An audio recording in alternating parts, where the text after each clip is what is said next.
Yesterday I talked about how to get to the F sharp diminished chord from the F sharp major chord. So I'm actually going to start there today. We're talking about G diminished, but I've got the G major chord plotted out here. And we're just going to talk about how to get to the G diminished chord. So what you would do is you need, well, first of all, we have a major third here and a minor third there. What we need is two minor thirds, or we could say it's a minor third and then a diminished fifth. So we're going to take the B, the third, and we're going to move that down a half step, and that gives us the minor third right here that we need.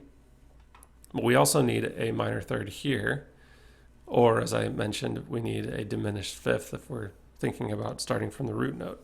So to get that, we're going to move the D down one half step.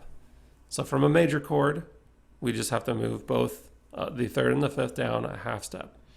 If we're at a minor chord like this, G, B flat, D, we can just move the D down a half step. That gives us our diminished fifth that we need, and that brings us to the G diminished chord.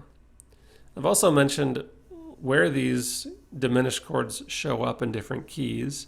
The easiest way to figure that out, if you're not quite sure, from the root of your diminished chord, go up a half step.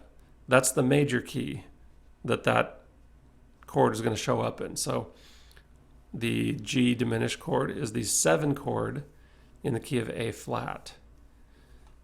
We can also go down. If we go down from the root, we go down 2 half steps. That tells us what minor key this chord shows up in. So the G diminished chord also shows up in F minor.